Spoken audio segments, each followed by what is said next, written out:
Cinema release ചെയ്യുമ്പോൾ രാഷ്ട്രീയം മതം ഇതുപോലത്തെ കാര്യം നോക്കേണ്ട ആവശ്യമുണ്ടോ? അങ്ങനെ ആരും നോക്കാതിരിക്കട്ടെ എന്നാണ് ഞാൻ പറയുന്നത്. അതിലിപ്പോൾ JST റിലീസിലപ്പോഴും എല്ലാ മെയിൻ നായകൻ്റെ രാഷ്ട്രീയം മതം അങ്ങനത്തെ കാര്യം നോക്കുകയാണ്. അങ്ങനെ ഒരിക്കലും നോക്കാൻ പാടില്ല. സിനിമയെ സിനിമയായിട്ട് കാണുക. അഭിനയിച്ചേക്കുന്ന ആൾക്കാർക്ക് വ്യക്തിത്വം ഉണ്ടാവണമെന്നാണ് ഞാൻ എല്ലായ്പ്പോഴും ആഗ്രഹിക്കുന്നത്. അഭിനയിക്കുന്നവർക്ക് മാത്രമല്ല, നമുക്ക് ഓരോരുത്തർക്കും വ്യക്തിത്വം ഉണ്ടാവണം.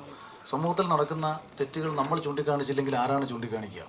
നമുക്ക് എന്തെങ്കിലും ലാഭങ്ങൾ കിട്ടും, അല്ലെങ്കിൽ നമുക്ക് ഇതുമൂലം എന്തെങ്കിലും പ്രയോജനം ഉണ്ടാകുമെന്ന് കരുതി നമ്മൾ മിണ്ടാതിരുന്നാൽ എന്തെങ്കിലുമൊക്കെ നഷ്ടങ്ങൾ നമുക്ക് വേണ്ടപ്പെട്ടവർക്ക് ഉണ്ടാകുന്നൊരു സമയം വരും.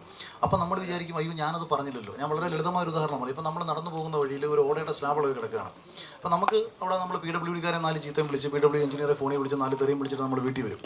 പക്ഷെ നമുക്കിത് പബ്ലിക്കായിട്ട് പറയാനോ അതിനെതിരെ ഒരു പ്രതിഷേധിക്കാനോ കഴിയുന്നില്ല. എന്താ കാര്യം? നമുക്ക് നഷ്ടങ്ങളുണ്ടാകും. എന്തിനാണ് ഇതെന്ന് നമ്മൾ ചിന്തിക്കും.